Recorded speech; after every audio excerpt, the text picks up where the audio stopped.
하든하고의 그 볼 점유율, 볼 더미넌트 때문에 워낙 많은 이야기가 있어요. 전문가나 팬이나. 휴스턴 감독인 덴토니 감독 같은 경우도 그 레벨이 있는 선수들은 서로 잘 알아서 한다. 올림픽 팀을 통해서 그런 경험이 있기 때문에 잘 알고 있다. 휴스턴 모리 GM도 크리스 볼이 왔을 때도 그런 이야기가 있었지만 잘 됐다. 전태풍 선수도 가드이기도 하시고 볼 점유율이 그렇게 낮은 선수는 아니잖아요. 같이 뛰어본 선수 중에서 볼 점유율이 많았던 선수가 있었다면 잘 플레이가 됐었는지. The player who kept the ball the most was probably Andre Emi. KCC. 와, 나 칠레 유럽 뛰도 케이블 뛰는 그거는 최고야. 비교도 안 돼. He never passes. No, he is selfish, man. Selfish. 너무 이기적인 사람이야. 체육관 안에, 체육관 밖에 때도 똑같아. 근데 기술이 인정. 기술이 인정. 와, 1대1 못 막아. 못 막아, 진짜로. 못 막아. 근데 팀 플레이는 좀 팀메이트 아니에요, 그건. 우승 절대 못해. 그런 선수 있으면. 국내 선수? 그건 없는. I mean, there's no. 원래 국내 선수는 이렇게 그냥 공 오래 감는 선수? 네, 에미 빼고? 예, 에미씨가 너무 심해서 진짜로 에미씨가 짱이야 그거는. So he's like the type which makes it hard for you to play with. Absolutely, absolutely. 얘 때문에 타이밍도 깨주고 자신감도 깨주고. 왜냐면 선수가 좀 뛰면서 공 잡아야 만져야 돼. 만지면 좀 감이 생겨. 근데 에밀 있으면 5분 동안 공 아예 안 만질 수 있어. 근데 갑자기 오면 슛 어떻게 들어가? 어떻게 그건 말도 안 돼. 러스하고 제임스 하든하고 잘 될 거라고 보세요? I don't think so. 나 심하려운데. What was the team? Do you remember the team? LeBron was young. Carmelo was young. They had Iverson. 04? Was it 04? The team when they finished like third? The shit show. Yeah. If you look at their roster, they had a squad. Iverson, Garnett. They had a squad, but nobody wanted to do the dirty work. They wanted to shine. Yeah, they wanted to shine, and you can't win like that, you know. And with Harden and Westbrook, and when Chris Paul was there, I don't think nobody wanted to play the off-guard position. Everybody wants to shine, you know. For me, I think to have a good team, you gotta have roles. Role players. You know, you gotta have your go-to guy. You gotta have your second go-to guy. Then you gotta have your shooters, defenders. You gotta have your big men who are gonna box out, rebound, block shots, screen, and who understands the role and they want to do that. You know, but if you have a team like that 2004 team where everybody's like, I need the ball, we're gonna score. I'm not rebounding. I'm not playing defense. You do it. No, you do it. It's a mess, you know. And I don't know. I like James Harden because he's a lefty like me, but Westbrook isn't a spot-up shooter. He can't play the two. He needs the ball. He needs the ball. James Harden can spot up and just take the shot, but will he take the backseat to Westbrook and say like, here?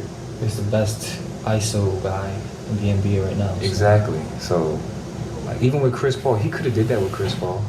He'd be like, Chris, you're a great pick and roll point guard. You run the show. I'll spot up and space out. You know, but he's like, no. This is my call. I'm driving. 그 러스가 이번에 입단 인터뷰 때 자기가 알아서 업더블 움직임도 더 가져가고 아무튼 뭐 공 없이도 You must. 못 믿어. 그거 못 믿어. 못 믿어요? 오케이. Let's go down to Houston. Someone that you know very well, Russell Westbrook, has joined the Rockets. I'm actually very optimistic for them this year, and I am rooting for them this year. I just want to see Westbrook win a championship. But how do you think that fits? Because you know him well, and you know that team very well. And a lot of people are skeptical of how Harden and Westbrook are really going to play together. My question is more on the coaching side. How is it going to work down the line late in the season, playoff time? But how do you think that's all going to play out? I think Tyson Chandler is there to bridge that gap. You know, I think Russ is going to be dynamic.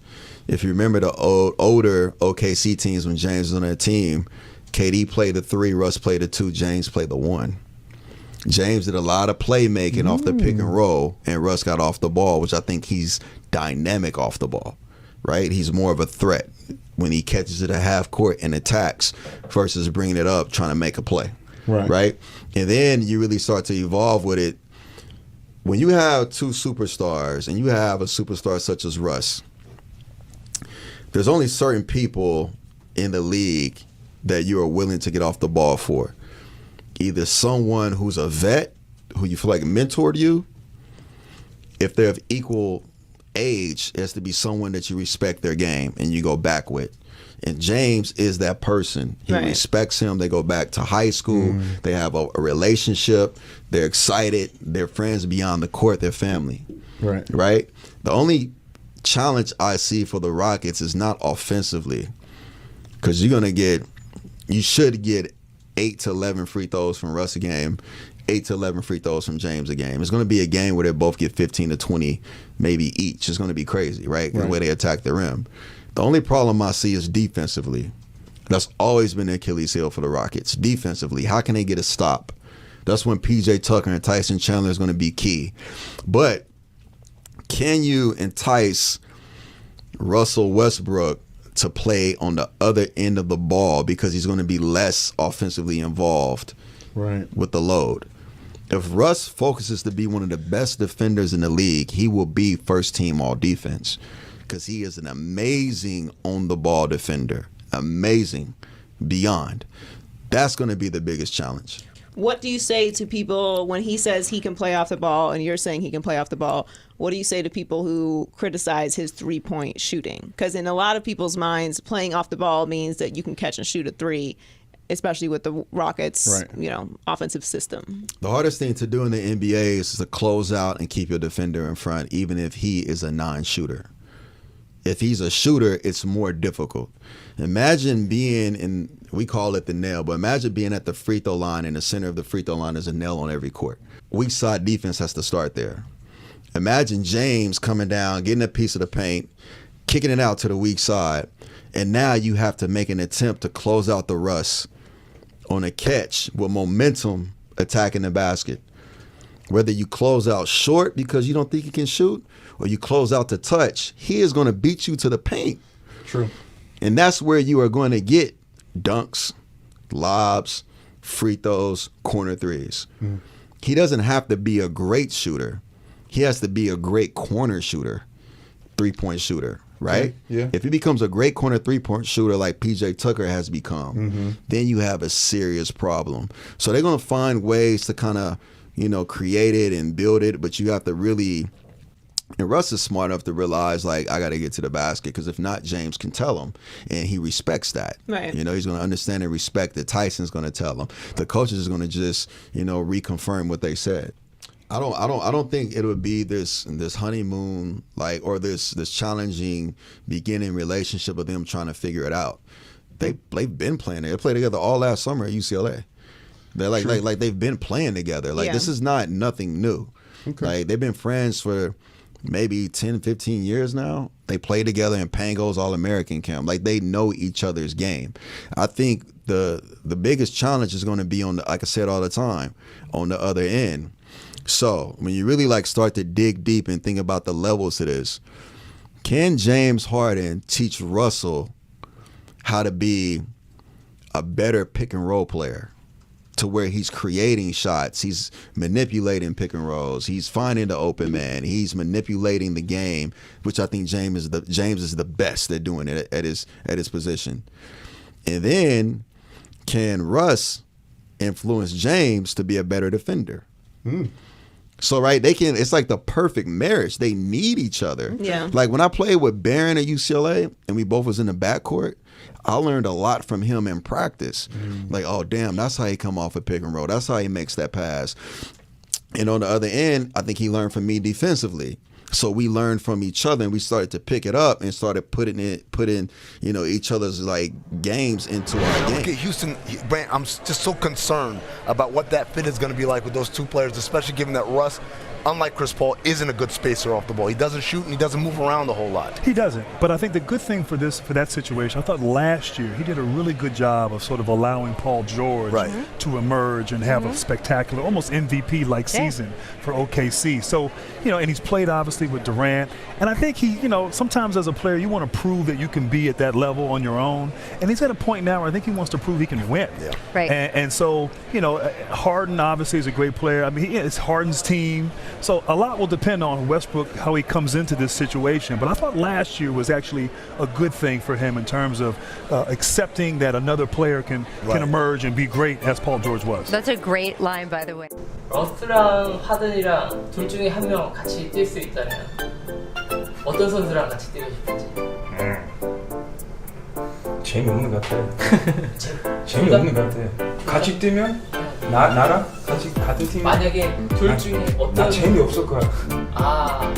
나 입장 재미없을 거야. 누구랑 뛰든지. 그렇지. It's like who you want to pair up with then? 아마 힘들다. 그 질문 진짜 힘들다. 아마 제임스 하든. 제임스 하든 약간 한 가지 약속을 좀 해주셨으면 좋겠는데 러스랑 하든이랑 만약 다음 시즌에 좋은 모습을 보이면 꼭 인터뷰 해주시는 걸로. 오케이. 반성하는 의미의 인터뷰를 해주셨으면. 무조건 할게. 이게 약속. 약속. 근데 절대 안 할 거야. 나는 걱정 없어. But I like what he brings to his team. Like, what I like about him is that he's like, all right, I'll be the leader, but I'm not gonna try to show that I'm. If they don't put him at the point, they put Rondo or somebody, so they're gonna be whack again. They're gonna be whack. 안녕히 계세요. See you guys. Okay. 조심히 가세요.